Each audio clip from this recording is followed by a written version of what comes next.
Yang untuk kita semua, baik, terima kasih atas waktu yang diberikan kepada saya. Di sini saya akan menjelaskan materi tentang jaringan epidermis dan derivat epidermis. Namun sebelum itu, saya akan memperkenalkan nama saya terlebih dahulu. Baik, nama saya Getrida Arvindriana, NPM 33210094, kelas 3C. Baik, materi yang pertama, jaringan epidermis. Jaringan epidermis lapisan terluar dari daun, bagian bunga, buah, biji, batang, dan akar sebelum mengalami penebalan sekunder. Lokasi di seluruh organ tumbuhan yang tidak mengalami penebalan sekunder berdasarkan fungsi dan bentuk. Sel epidermis tidaklah sama rambut, sel penjaga stomata, dan sel spesifik lainnya. Untuk ukuran dan susunannya seragam, tersusun rapat membentuk lapisan yang kompak tanpa ruang inti seluler. Pada beberapa epidermis daun dan daun mahkota berpapil yang fungsinya untuk membatasi penyedotan cahaya bagi tumbuhan yang hidup di bawah naungan. Dinding sel epidermis bervariasi, ada yang berdinding tipis dan ada yang berdinding tebal pada bagian perklinal luar dan dalam inti klinalnya. Sel epidermis daun konifer berdinding tebal dan berlignin. Pada tumbuhan yang mempunyai akar udara, anggrek mempunyai jaringan khusus yang disebut filamen epidermis dua jaringan yang berfungsi untuk mengikat oksigen dan menangkap air yang diperolehnya. Senyawa dalam jaringan epidermis. Pada epidermis ditemukan kutin, lilin, garam, lignin, getah, dan kutin. Kutin merupakan suatu senyawa yang berlemak yang biasanya terdapat pada dinding sel epidermis. Tumbuhan yang hidup di daerah kering biasanya mempunyai kutikula lebih tebal. Lapisan kutikula dibentuk dengan menempatkan kutin di antara mikroserabut selulosa lapisan dinding paling luar, tempat terdapatnya pektin dan hemiselulosa. Penimbunan garam dalam bentuk kristal, misalnya dalam Tamarix, Plumbago, Cepansis, penimbunan garam dalam bentuk silika ditemukan dalam dinding sel epidermis dari kebanyakan tumbuhan yang misalnya Equisetrum, dinding Graminae, Sipansae, Palmae, dan spesies. Dinding sel epidermis yang berlignin terdapat pada daun Cicadosae, konifer, rimpang, Graminae, dan pada Laurus nobilis dan Nerium oleander. Dinding sel epidermis yang bergetah pada dikotil tertentu misalnya Moraceae, Malvaceae, Ramansae, Trimalsae, dan Euparbisae. Baik, materi yang kedua, derivat epidermis. Terdapat beberapa bagian. Yang pertama, stomata. Secara etimologi, stomata dalam bahasa Yunani artinya lubang atau porus.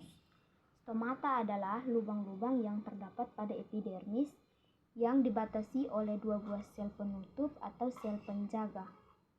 Guar sel adalah sel-sel epidermis yang telah mengalami kejadian perubahan bentuk dan fungsi. Guar sel dapat mengatur besarnya lubang yang ada di antaranya. Lokasi stomata pada umumnya terdapat pada bagian yang berwarna hijau, terutama daun. Pada bagian tumbuhan yang berhubungan dengan udara, daun, batang, dan rizoma. Dan juga terdapat pada daun mahkota, tangkai sari, daun, buah, dan biji, tapi tidak berfungsi.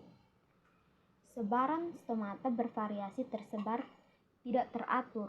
Daun yang pertulangannya menjari atau tersusun dalam barisan yang sejajar. Daun yang pertulangannya sejajar.